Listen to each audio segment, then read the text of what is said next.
नमस्कार बच्चों, आज हम करने जा रहे हैं अनुच्छेद लेखन, जिसे कि पैराग्राफ राइटिंग कहा जाता है। अनुच्छेद को निबंध का लघु रूप कहा जा सकता है। लघु रूप अर्थात छोटा रूप। इसमें किसी एक विचार बिंदु पर वाक्य समूह की रचना की जाती है।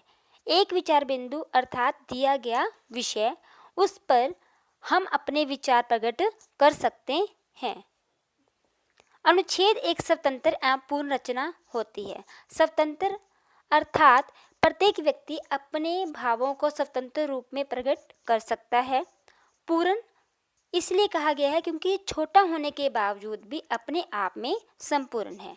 विषय का परिचय, उसका संक्षिप्त वर्णन और निष्कर्ष सभी कुछ एक ही अनुच्छेद में लिख दिया जाता है।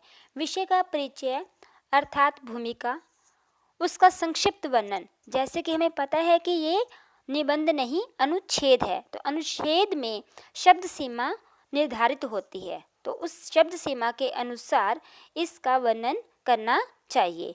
और निष्कर्ष सभी कुछ एक ही अनुच्छेद में लिख दिए जाते हैं। निष्कर्ष अर्थात कंक्लूजन। अनुच्छेद लिखते समय निम्नलिखित बातों का ध्यान रखना चाहिए। नंबर 1, अनुच्छेद लिखते समय भाव की गहनता और संक्षिप्तता का ध्यान रखना चाहिए। भाव की गहनता अर्थात हमें भाव की गहराई का ध्यान रखना चाहिए। संक्षिप्तता अर्थात शब्द सीमा का ध्यान रखना चाहिए। इन दोनों को ध्यान में रखकर ही हम अनुच्छेद लिखते हैं। नंबर 2, अनुच्छेद में एक ही विचार को प्रस्तुत करना चाहिए, अर्थात निर्धारित विषय के ऊपर ही अनुच्छेद लिखना चाहिए। अनुच्छेद की भाषा सरल और रोचक होनी चाहिए। सरल अर्थात समझ आने योग्य और रोचक अर्थात इंटरेस्टिंग। तो जो भाषा है वो समझ आने योग्य है और इंटरेस्टिंग रोचक होनी चाहिए। नंबर 4, विषय से संबंधित सभी मुख्य बातें अनुच्छेद में आ जानी चाहिए।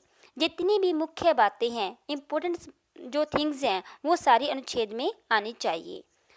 और अनुच्छेद के सभी वाक्य परस्पर संबद्ध होने चाहिए, अर्थात क्रम में लगे हुए होने चाहिए। अब इन बातों को ध्यान में रखते हुए निम्नलिखित विषय पर अनुच्छेद लिखिए। समय का सदुपयोग और दूसरा है समाचार पत्र।